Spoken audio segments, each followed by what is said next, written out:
घने जंगलों और लहराते पहाड़ों के बीच बसे एक शांत गांव में रमेश नाम का एक बुजुर्ग व्यक्ति रहता था। रमेश ने अपना पूरा जीवन गांव में बिताया था, अपने छोटे से खेत की खेती करते हुए और पीढ़ियों से चली आ रही परंपराओं को संजोए हुए। वह अपनी बुद्धिमत्ता और कहानियों के लिए प्रसिद्ध था, लेकिन एक कहानी ऐसी थी जिसे उसने कभी साझा नहीं किया था। एक कहानी जो उसके पुराने चरमराते घर की दीवारों में छिपी हुई थी। एक शाम जब सूरज क्षितिज के नीचे डूब रहा था, आसमान को नारंगी और गुलाबी रंगों में रंग रहा था, रमेश ने अपने अटारी की सफाई करने का निश्चय किया।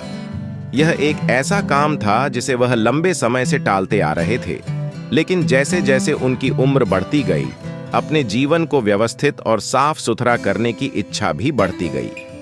संकरी लकड़ी की सीढ़ियों से ऊपर चढ़ते हुए उन्होंने खुद को धूल से ढंके बक्सों, भूली बिसरी तस्वीरों और बीते समय की यादों के बीच पाया। जैसे ही उन्होंने एक पुराने संदूक को टटोला, उनकी उंगलियां कुछ चिकनी और ठंडी चीज से टकराईं। इसे बाहर खींचते हुए उन्होंने एक लिफाफा खोजा जो उम्र के साथ पीला पड़ गया था और मोम की मुहर से बंद था। उनका दिल जोर से धड़कने लगा, क्योंकि उन्होंने हस्तलेख को पहचाना, नाजुक, परिचित और जीवन भर की भावनाओं से भरा हुआ। लिफाफा उनके नाम पर था, लेकिन उन्हें इसे कभी प्राप्त करने की कोई याद नहीं थी। कांपते हाथों से रमेश ने लिफाफा खोला। अंदर एक पत्र था जिसे उन्होंने धीरे धीरे बाहर निकाला।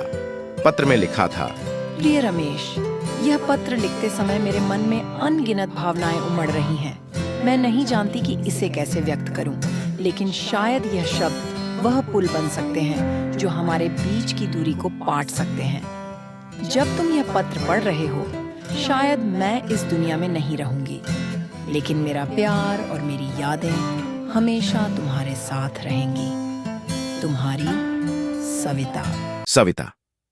यह नाम सुनते ही उनकी आंखें नम हो गईं। सविता उनकी बचपन की दोस्त थी, जिससे वह बेइंतहा प्यार करते थे। लेकिन परिस्थितियों ने उन्हें अलग कर दिया था और सविता को शहर जाना पड़ा था। वह पत्र कभी रमेश तक नहीं पहुंच पाया और सविता भी कहीं खो गई थी। उस रात रमेश ने अतीत की यादों में डूबते हुए सविता के साथ बिताए पलों को याद किया। उन्हें एहसास हुआ कि उनके जीवन में सविता की यादें हमेशा एक महत्वपूर्ण हिस्सा रही थीं, और यह पत्र उनके दिल के गहरे घावों को भरने का एक माध्यम बन गया। अगली सुबह रमेश ने गांव के बच्चों को बुलाया और उन्हें सविता की कहानी सुनाई। एक कहानी प्रेम, बिछड़ाव और यादों की।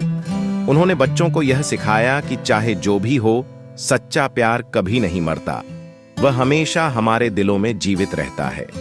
इस प्रकार रमेश ने सविता की यादों को जीवित रखा और गांव में एक नई कहानी का जन्म हुआ।